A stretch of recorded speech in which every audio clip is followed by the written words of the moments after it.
A bastard twice are you, my lord. Bastard born and bastard bred.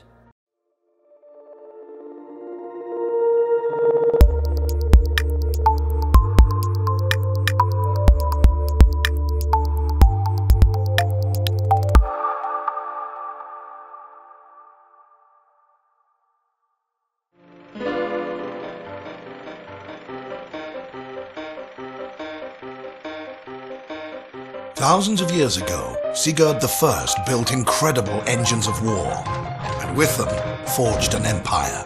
The emperor married and sired many children.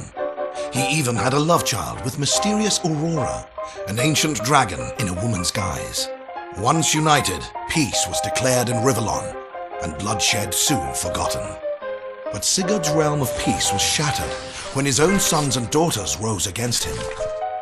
War returned with a vengeance, and annihilation reached new heights. Desperate to safeguard Sigurd's legacy, the wizard Maxos sought the help of the one child that never betrayed his father, Sigurd and Aurora's son, the half-dragon prince. He would be the one to save the empire from ruin, and to aid him in his quest, Maxos delivered unto him the imperial command ship known as the Raven. This is the story of Maxos and the Dragon. This is the story of the Dragon Commander. Just how RPG can an RTS really be? That's the first question probably on a lot of your minds. Dragon Commander is an eclectic mix of politics, genocide, social issues, war, strategy, and of course magic. So welcome to the Raven, the ship that acts as a hub for all your decisions that in turn shapes the world of Rivellon. On board the Raven, you'll be making heavily satirical decisions, engaging in debates about social issues, the possibility of genocide, you can actually cause it, and altering the drug laws to appease the elves, if you so wish.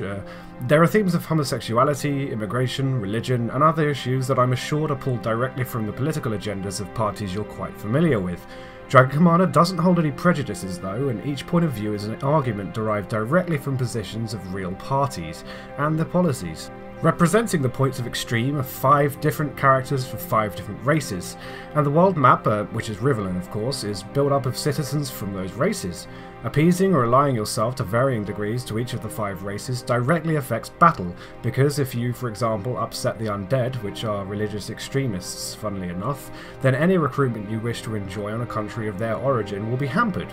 Because of this, your political ethics might be faltered by a want for supremacy on the map tile.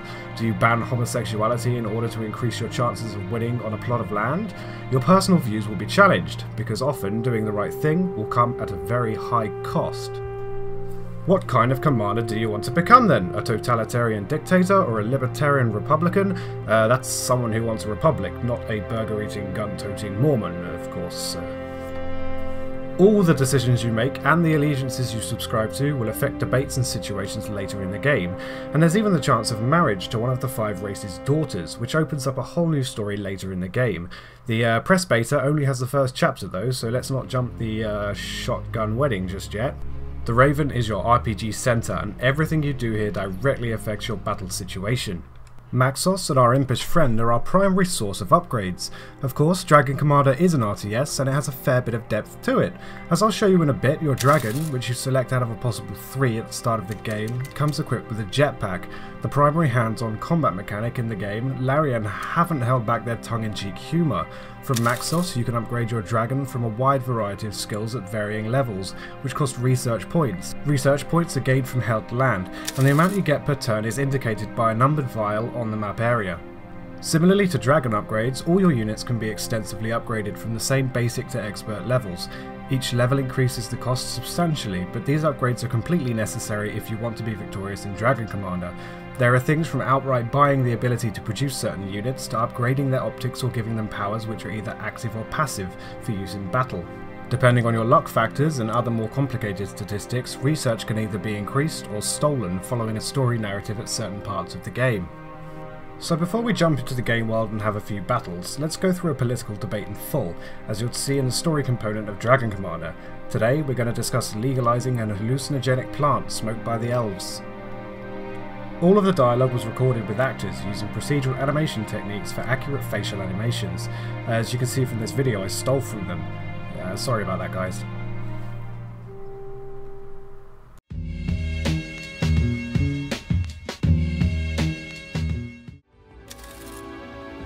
Commander, you know we elves sometimes stuff our pipes with a few Druidini leaves so as to experience its gentle, mind-altering effects. There are some that say its use should be outlawed, but I want to propose the exact opposite. Studies have shown this plant's medicinal use can do wonders to alleviate pain. So I think every doctor should be allowed to administer Druidini like any other remedy. What is it with the elves and their damnable love for hallucinogenic leaves? I've seen those who use it, sitting around with bloodshot eyes, talking gibberish. Medicinal! Malicious, more like. Both in sickness and in health, we recognize the judgment of the gods, Commander, as we do in convalescence and death. Interfering by means of medicine is already a sin. Adding the use of vile narcotics to the equation merely aggravates the misdeed. Commander, if Druidini truly possesses the qualities attributed to it by Oberon, and under responsible medical supervision it may be used to alleviate pain, well then of course I support the elven bid. It is only logical. Our studies show Oberon is correct, Commander. Sure, it took our researchers a very long time to write down their results, which they did in the weirdest of phrases, and for some reason they et. But one simply cannot dismiss their deductions. Thank you, Commander. Druidini really is a wonderful herb if used with care and consideration. Hopefully the bad reputation it suffers among the likes of Falstaff and Yorick will dwindle in time because of today's decision. Light those pipes, I say! Oh, and since there are, after all, dragons with jetpacks, it'd be a shame not to show you them. Sure, there's an interesting case.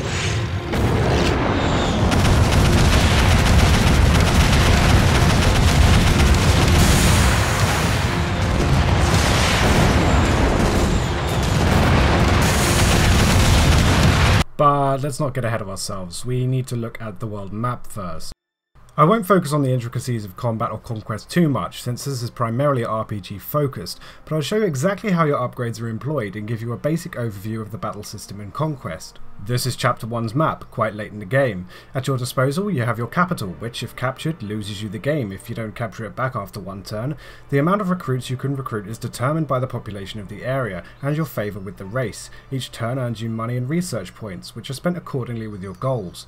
Recruiting units gives you resources to spread across the map. The game is, as you've probably picked up, turn-based, meaning all your units have movement points. Move a unit onto an empty country and it becomes yours, including the spoils and buildings. Move it onto an enemy country and you can battle it out. If you capture a territory, you can build something on that country which might give you something like a mercenary card per turn, which gives you extra units in battle if you play it, or extra dragon powers for one game, or other cards such as sabotage or decreased power, health or vision for certain enemy units. Starting a battle is about matching not only their manpower but countering their cards. You have, of course, a dragon on your side and the enemy AI doesn't, at least not yet. If you don't want to fight a battle yourself, you can pick from one of your generals to fight it for you at a cost to varying degrees of success. If you have no money, the militia can slug it out at no extra cost. A general and yourself can only do one battle per turn, so if you fight on too many fronts, you may have to leave things up to an auto battle in very tight situations. This means planning your strategy is vital. Your generals are an eclectic and feisty mix of strong characters, the racist or xenophobe or whatever, the feminist, the brute and the sass. These guys will earn your respect with every win and their personalities play off of each other dynamically. It is, of course, an RPG. That's about everything I'm going to talk about when it comes to map management, so let's have a look at starting and fighting a game in Dragon Commander. You begin with a number of units relative to the amount on the map screen, but you can of course build more using the Battle Forge for cheaper units or the War Factory for more expensive units.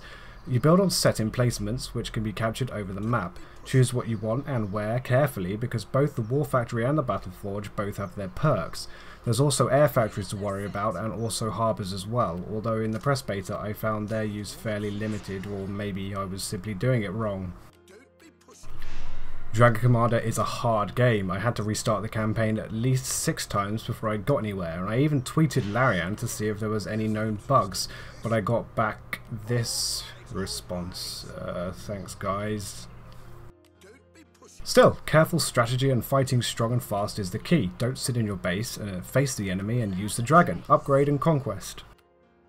Your units themselves range from support, light attacks and heavily armoured bombardment vehicles. They all have their pros and cons and they all support each other. In this battle I chose to confront the enemy in the middle and use my dragon to deplete their resources. This let me rush to their base and to the other points in the map and conquer the zone for myself. Dragon Commander is built for trashy tactics, and by that I mean using 6 shamans, a healing unit, to support each other in a cluster and the units below them. It's totally cool. It means you have to kill the shamans. Combat itself might look fairly simplistic at face value, but you've got to remember that each of you are using upgrades, cards, and in multiplayer, dragons. Plus, whether you win or lose, there's a chance of reinforcements taking on your survivors. Games are built to be short and sweet, and that's what they are. Short and very, very sweet. Bringing out your dragon with the R key is great fun, and using the skills, of which I have none here, to support or attack the enemy is fantastic. You can even occasionally turn an enemy's unit against the enemy, making some of the strongest units very risky. And that about completes what I want to show you regarding the combat of Dragon Commander, and it's easy enough to get into the closed beta to have a look for yourself. So there you have it. Dragon Commander is a fairly complex and heavily enjoyable RPG RTS synergy. It's witty, satirical, well written, well voiced, balanced and unique. It has everything both genres needs, and somehow those Belgian boys have managed to cater to 2 seemingly incompatible demographics. It must be magic. Seemed hardly proper to call you by that particular pet name on what was somewhat of an official occasion. But don't worry, I may still slip up once or twice, even though my respect for you is in fact growing. You've got a knack for bloody brutal battle, and faint heart never won fair victory.